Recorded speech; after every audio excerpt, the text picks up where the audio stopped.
what's up everyone? My name is Daryl and I'm a less than amateur runner who likes running and running related things.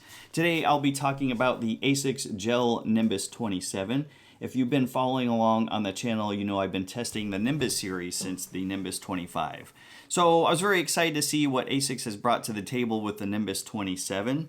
This lineup has always been about plush cushioning and all-day comfort. But does the latest version actually improve on what made the 25 and 26 so good? Before we get to the review, I want to be fully transparent with you. I purchased these shoes on my own, and no one has any input or control over what I say.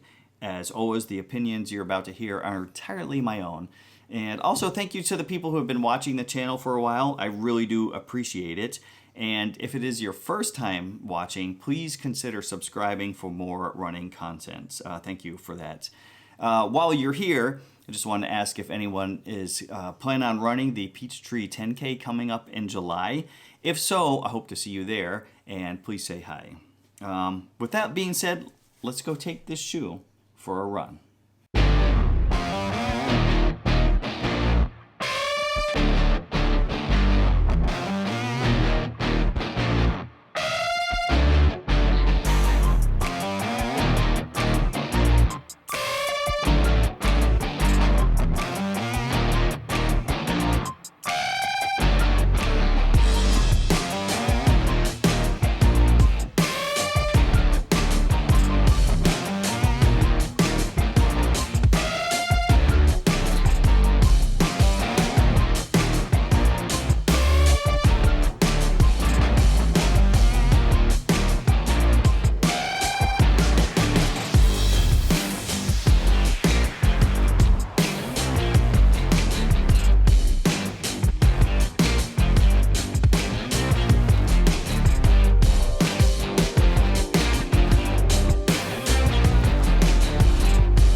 I just finished training and running the Wisconsin half marathon in May using the Runna program or app.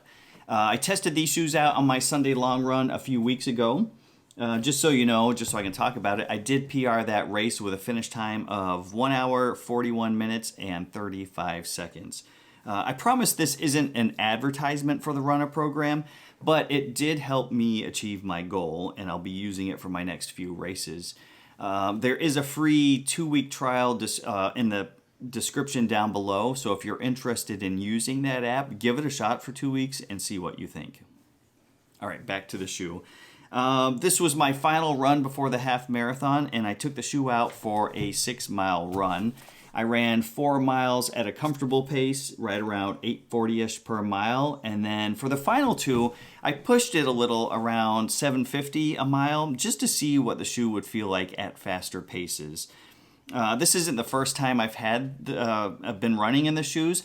I took them out a few weeks ago to get a feel for them. I currently have about 35 miles on the shoe so far, and as of yet, I haven't found any hot spots on the shoe while running.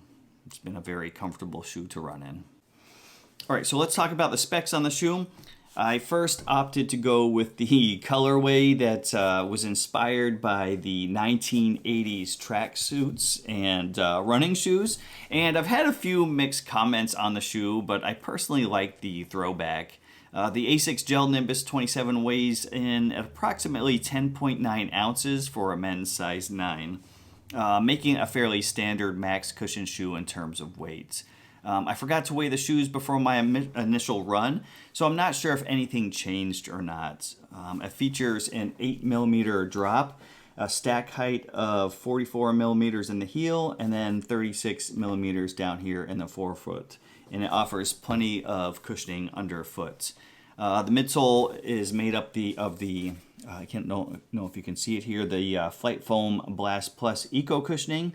And up top, the shoe uses the Jacquard mesh. That is different than the last two shoes. They used the engineered mesh on those. The outsole is made up of the hybrid Asics grip and the Ahar Plus, which remains the same. The fit for me runs true to size, and it offers a secure midfoot lockdown with a roomy toe box up front to keep things comfortable even on those longer runs. All right, so on the upper, Asics went with the all-new engineered Jacquard mesh. I don't know if I can get it in focus or not. It's designed to be lighter and more breathable on those runs. I can tell you that there's plenty of ventilation in the shoe. I haven't run on extremely warm days, but I have a feeling that it'll be fine once the weather heats up here in the Midwest. One of my favorite things that has been with the shoe since I started using them on the 25s, and I believe as far back as the 24s, is the stretch knit tongue here. It's very comfortable, and it doesn't move around a lot while I'm running. And I don't know if you can see here the padded heel collar. It's back, and it offers plenty of cushioning around the heel as well. All right, as far as the midsole on the shoe, Asics loaded this with the FF Blast Plus Eco Foam, and according to the Asics website, this version of the Nimbus stack height is actually higher than ever while keeping the ultimate cloud-like cushioning. The shoe does have the Nimbus signature softness while keeping things a little bit more energetic. It's a nice balance of squishness. I don't feel like I'm sinking into the shoe too much, and it's not springing me forward. Asics also has strategically placed the added, or I guess it's called a pure gel unit in the heel, which is supposed to deliver enhanced shock absorption and soft cushioned landings. I'd say this is a benefit for heel strikers, but if you're a midfoot or a forefoot striker, you might not even notice something like that. Moving down to the outsole, Asics kept the hybrid Asics grip from last year, but they cut back on the rubber coverage. I think they did this to help shed a little weight. So instead of one solid piece of rubber, now you'll see cutouts and exposed midsole throughout the bottom of the shoe. The Ahar rubber outsole is definitely built to last. It grips well on both dry and wet roads. I have a feeling that the outer will last a while on the shoe. All right, so final thoughts on the shoe. If you're looking for a max cushion shoe that is insanely comfortable, the Nimbus 27 absolutely delivers. It's perfect for easy runs, recovery days, and those long, slow grinds when you just want to cruise at a comfortable pace. What surprised me, though, is that even with all that soft cushioning, I've still been able to pick up the pace when I needed to.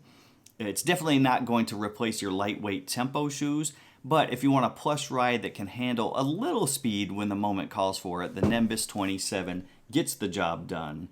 Currently, the Nimbus 27 retails for around $160 US, which puts it right in line with some other premium daily trainers. Plus, Asics offers plenty of different colorways, so you can find the one that fits your style, whether you want something flashy or low-key. All right, that's my take on the Asics Gel Nimbus 27. Overall, it's been a super comfortable and reliable shoe that's been a blast to test out. If you guys found this review helpful, please don't forget to like, subscribe, so you don't miss any future videos. Until next time, keep running strong and stay mustached.